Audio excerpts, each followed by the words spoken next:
சொல்லிட்டு தகவல் பெறும் உரிமை சட்டத்தில் ஃபிக்சேஷன் பதிவேட்டில் ஒரு டிராயிங் இருக்கும். அந்த டிராயிங் அப்படியே கோட் அப்படியே கரெக்டாக இருக்கும். அதனால் வந்து இவர் இடம் தான் அப்படின்னா தெளிவாக தெரிஞ்சுக்கலாம். அதில் வெளியே வாடிக்கையாளருக்கு போகும்போது அந்த பக்கத்தில் இருக்கிற கையெழுத்து போட்ட சர்வே நம்பர் தான் போகுதுன்றதுனால இதை நாங்கள் கேட்ட உடனே சுதாரிச்சுக்கிட்டு அது கொஞ்சம் இழுத்துக்கிட்டு இருந்தாங்க. அப்புறம் டிஆர் ஆஃபீஸில் இருக்குது சார்னு எங்களுக்கு 6 ஃபார்வர்டு பண்ணாங்க. டிஆர் ஆஃபீஸில் அதுக்கப்புறம் நேரடியாக 2G போட்டு நேராக போனால் ஃபைலை எடுத்து பார்த்துட்டோம். தெளிவாக அவருக்கு ஒரு 10 பிளாட்டு அந்த ரோடு அதில் பாதி இடம் அவருக்கு வருது. ஒரு சில குறிப்பிட்ட சதுரடிக்கு அவருக்கு அவர் பணம் கொடுக்கணும்.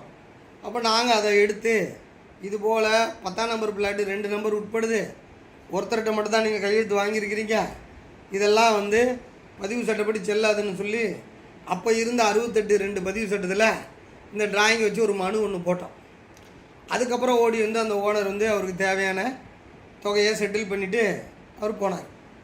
ஆக அந்த பிரச்சனையோட தன்மையை பொறுத்து அந்த ஆஃபீஸில் என்ன ஆவணம் நமக்கு எப்படி பயன்படும் என்பதை நம்ம பார்த்துக்கணும்.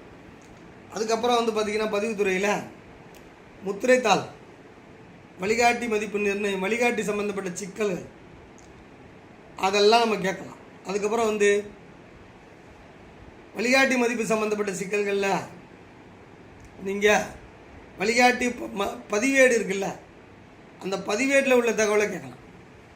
பதிவேட்டில் வழிகாட்டி மதிப்பு பதிவேட்டில் எப்படி அச்சடிக்கப்பட்ட பதிவேட்டில் டிஆர்ஓ தான் வந்து கையெழுத்து போட்டு திருத்தணுமோ வைக்கணுமோ, அதுபோல் வழிகாட்டி மதிப்பு பதிவேட்டில் பென்சிலெல்லாம் திருத்தக்கூடாது.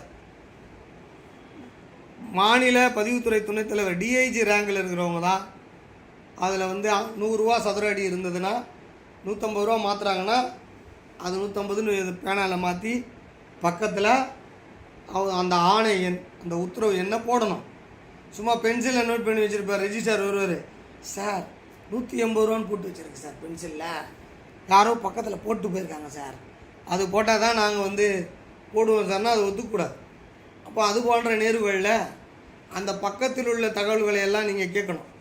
வழிகாட்டி மதிப்பு பதிவேட்டில் உள்ள உங்கள் பதிவேட்டில் இருக்கிற உங்கள் சர்வே நம்பர் பக்கத்தில் தகவல்களை கேட்டு அதில் ஏதாவது டிஆர்ஓ உத்தரவு போட்டிருந்தா அந்த உத்தரவை கேட்டு, டிஆர்ஓவில் டிஐசி உத்தரவு போட்டிருந்தா அந்த உத்தரவை கேட்டு அந்த உத்தரவை வாங்கி நீங்கள் பார்த்து தேவைப்பட்டால் மேல்முறையீடு பண்ணிக்கலாம்.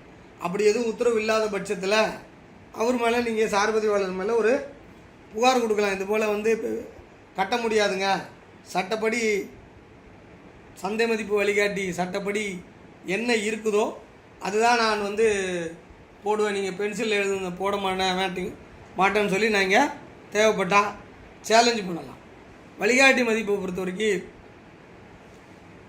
அதாவது குறைவான முத்திரைத்தாள் கட்டிட்டிங்கன்னா அதை பெண்டிங் போட்டு அந்த பத்திரம் எங்கே இருக்கும் அப்படின்னா அந்த பத்திரம் வந்து 47A 47A உங்களுக்கு கோட்டாட்சியர் முத்திரை, டிஆர்ஓ முத்திரை இந்த அலுவலகங்களில் இருக்கும். அது தனி, அதாவது ரெக்கவரி முத்திரைத்தாள் எல்லாம் வசூல் பண்ணுறதுக்காக தனியாக ஒரு டிஆர்ஓவும் ஆர்டிஓவும் போட்டிருப்பாங்க. அப்போ அவங்க கையில் நீங்கள் உங்கள் சர்வே நம்பர் சம்மந்தப்பட்ட வழிகாட்டு 47A சம்மந்தப்பட்ட தகவல்களை எல்லாம் நீங்கள் கேட்கலாம். கேட்கும் பொழுது 47A கேட்கலாம்.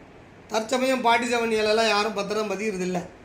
ஏன்னா சொல்லிட்டாங்க 47A பதிஞ்சு அரசுக்கு நஷ்டத்தை உருவாக்காதீங்க, முடிஞ்ச அளவுக்கு பல்ஸு அதிகம் பண்ணி போடுங்க, பணத்தை வசூல் பண்ணி போடுங்கன்ட்டாங்க. சில நேரங்களில் நீங்கள் வந்து அங்கே 1000 ரூபா போகும்போது 500 ரூபாய்க்கு 47A போடுங்க அப்படின்னு சொல்லி போட்டால் அது 47A 500 ரூபாய்க்கு போட்டுட்டு மீதி 500 ரூபா நான் போட மாட்டேன்னு சொன்னால் குறைவு முத்திரை தீர்வு அது 47A. இதுவே நீங்கள் பத்திரம் அவன் சொன்னதை தான் போட்டிங்க, 1000 ரூபா இருந்தது 1000 ரூபான்னு போட்டுட்டீங்க, பத்திரம் போட்டு வீட்டுக்கு வந்துட்டீங்க, அதுக்கப்புறம் தணிக்கையில் ஆடிட்டிங்கில் அது 1500 ரூபா ரெஜிஸ்டார் தப்பாக போட்டார், அதனால் வந்து நீங்கள் வந்து 1500 ரூபா மீதி 500 ரூபாய்க்கு நீங்கள் கட்டணும் அப்படின்னு சொல்லி அதுக்கு நடவடிக்கை எடுத்தால் அது 33. அது என்னது, நான் 47A கிடையாது, அது 33. இப்போ அது 33 நடவடிக்கை எடுத்தாங்கன்னா அந்த கோப்பு உங்களுக்கு நோட்டீஸ் கொடுத்தாங்கன்னா முதல்ல அந்த நோட்டீஸுக்கு நீங்கள் பதில் கொடுக்கணும். அதுக்கு முதல்ல அந்த மாதிரி கூப்பிட்டாங்கன்னா அதுக்கு முன்னாடி 33 உள்ள கோப்பெல்லாம் நான் நேரடியாக 2Gல பார்க்கணுன்னு சொன்னீங்கன்னா அங்கே போனீங்கன்னா அந்த தணிக்கை ஆடிட்டர் எப்படி கணக்கு பண்ணி இது 1500 போட்டார், எதை கணக்கு பண்ணி போட்டார், அதுக்கு பதில் ரெஜிஸ்ட்ரார் சொல்லணும். அந்த அதாவது அங்கே 1000 ரூபா இருக்கும்போது நீங்கள் 500 ரூபா போட்டிங்கன்னா அது நம்ம பொறுப்பு, குறைவு முத்திரை தீர்வு.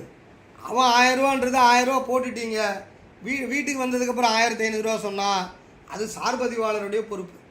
அதனால் சார்பதிவாளர் என்ன பதில் அங்கே சொல்லியிருக்காருன்னு கண்டிப்பாக அந்த கோப்பில் நாம் அதை எடுக்கணும். கண்டிப்பாக அதை எடுத்ததுக்கு பிறகு பார்த்துட்டு தான் அதுக்கப்புறம் நாம் வந்து ரெப்ரசன்டேஷனே அதில் நாம் கண்டிப்பாக செய்ய வேண்டும் என்பதை நீங்கள் புரிஞ்சுக்கணும்.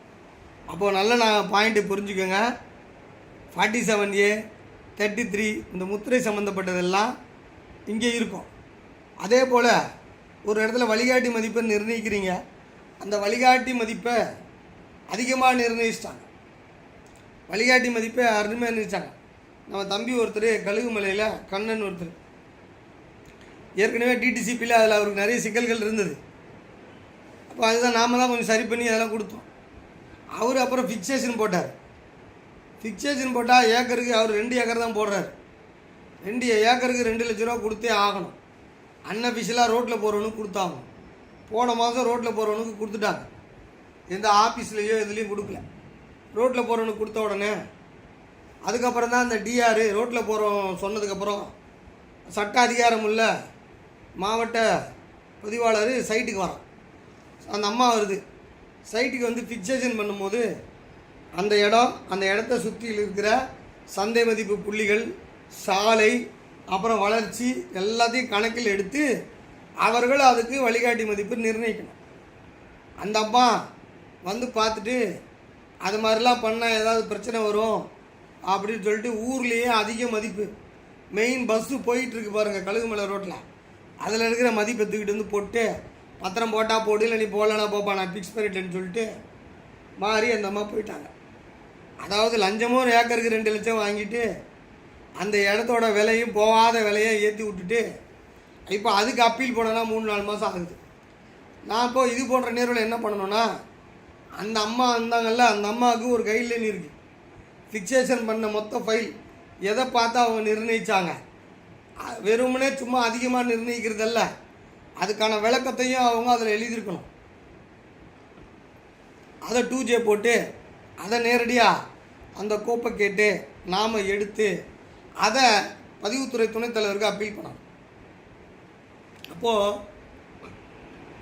எந்த அதிகாரினாலும் சரி, அவர்கள் எந்த உத்தரவிட்டாலும் சரி, அது சட்டத்திற்கு உட்பட்டு அதுக்கு காரணம் இருக்கணும். அதுக்கான தரவுகளை எல்லாம் அவர்கள் வைத்திருக்க வேண்டும்.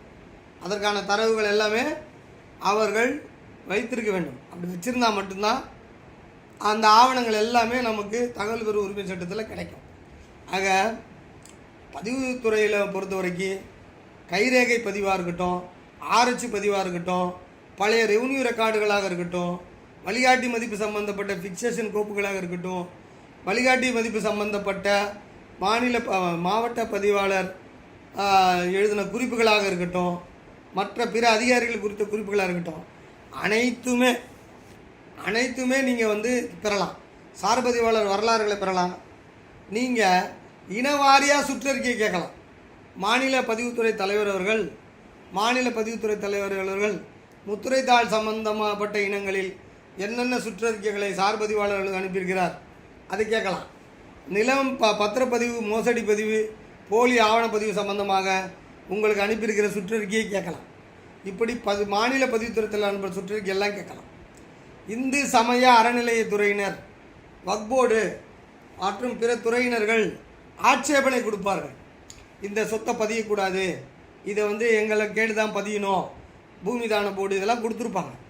அப்படி கொடுத்துருந்தா அந்த தகவலெல்லாம் நீங்கள் கேட்டு அதெல்லாம் அவங்க எடுத்து கொடுப்பாங்க. நீங்கள் கேட்டிங்கன்னா அவங்க அந்த தகவல் எல்லாம் கொடுப்பாங்க. அதாவது பிறர் ஆட்சேபனை, சார் பிறர் விட்டுருங்க, தனிநபர்கள் ஆட்சேபனை பண்ணியிருப்பாங்கல்ல, தனிநபர்கள் பத்திரம் பதியக்கூடாது, அதை பண்ணக்கூடாதுன்னு ஆட்சேபனை பதிஞ்சு கேட்டிருப்பாங்கல்ல, அவையெல்லாம் அவர்கள் கோர்வை செய்து வைத்திருப்பார்கள்.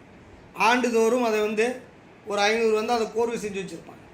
அந்த ஃபைலையும் நீங்கள் நேரடியாக போய் கேட்டு பார்த்து பெறலாம். ஒரு நிலச்சிக்கல் வந்துவிட்டதுக்கு பிறகு என்னென்ன தகவலெல்லாம் கேட்கலான்னா அந்த சார்பதிவாளர் இருக்கிற எல்லாமே கேட்கலாம். எங்கெங்கே பயன்படும் என்பது உங்களுடைய வழக்கின் தன்மையை பொறுத்து தான் நாம் அதை பயன்படுத்திக்கலான்னு சொல்கிறேன். இப்போ இதுவரைக்கும் பதிவுத்துறை சம்பந்தமான தகவல் பெறும் உரிமை சட்டத்தில் என்ன கேட்கலான்னு நம்ம பார்த்தோம்.